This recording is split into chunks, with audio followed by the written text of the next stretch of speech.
the school.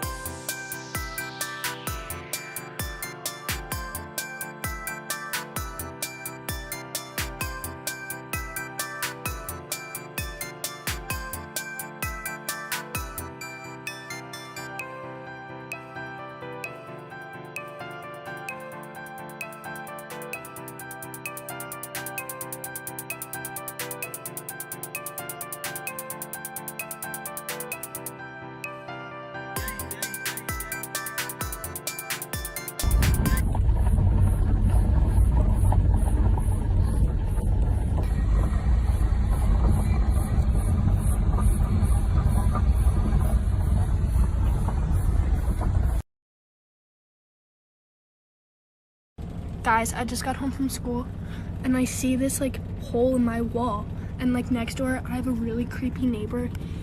Like, let's take a look. What the fuck? Oh my god, oh my. Did we dig a hole to hell in 1989? In 1989, geologists were digging the Kola borehole, which is now known as the largest hole in the world, measuring at 7.5 miles. It's said that they stopped digging when temperatures rose too high, around 2,000 degrees Fahrenheit. But the story goes that the geologists heard the sounds of suffering souls within the hole, which gave it the name the Well to Hell. They recorded sounds of masses of people screaming in torment and agony from this hole. It's said that then scientists watched in horror as a massive cloud burst from out of the ground. The story goes that this cloud then formed into a monstrous bat, and "I have conquered" was written across the sky.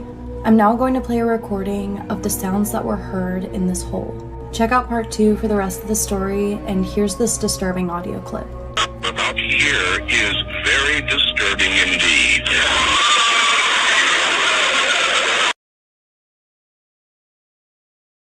So is the deepest hole in the world actually the well to hell? In the last video, I played the audio of what these scientists heard when they reached the bottom of this hole. It's the sound of masses of people screaming in torment. Unsurprisingly, the authenticity of this story is usually questioned. It's mainly been written off as a hoax. Many write it off as a hoax, saying that this is just a Christian propaganda to push Christianity on people. Regardless of whether this was a hoax or an actual event, the Well to Hell can be credited for creating some of the freakiest audio played on radio as a true story. When I hear this audio, I get a terrible feeling. My intuition tells me that this is real, but you can believe whatever you'd like. I'm not going to push my views on anyone, but I am going to play this audio again. Let me know what you think in the comments.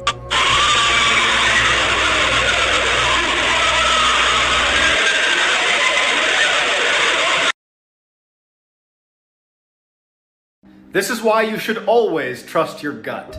In the 1970s, a young couple decided to go for a late night hike in the woods. A couple minutes into their walk, and the man remembers thinking something's not right. He tells his girlfriend, but they just decide to ignore it and keep going, until he steps on something that felt really soft, like it was alive. Before he has a chance to see what he stepped on, they hear all this rustling in the bushes next to them, and they bolt. Years later, that couple turns on the TV, and a death row inmate who's about to be executed is being interviewed. And they ask him, was there ever a time that you were almost caught red-handed? He responded, yes, one time. I was in the woods, and a couple walked through, and the man actually stepped on the body of a girl I had just killed. I was hiding in the bushes just a few feet away. They didn't see me. That couple had run into one of the worst serial killers of all time, Ted Bundy.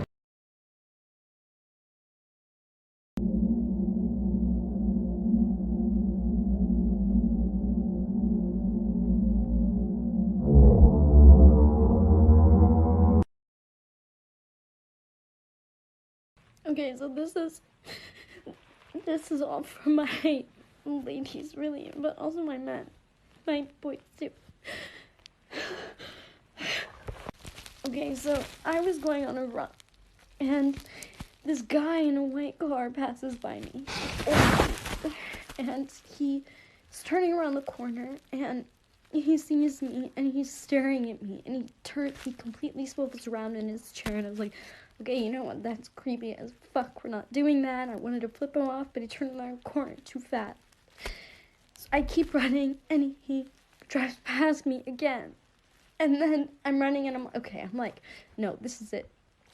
He turns around and he goes past me again, and I see a lady on the corner, and I go up to her and I'm like, excuse me? And the guy starts pulling him next to me, and he's like,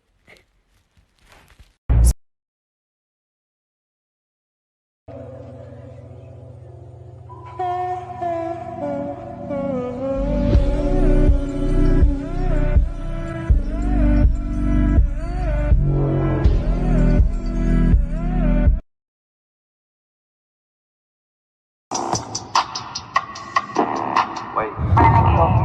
Renegade.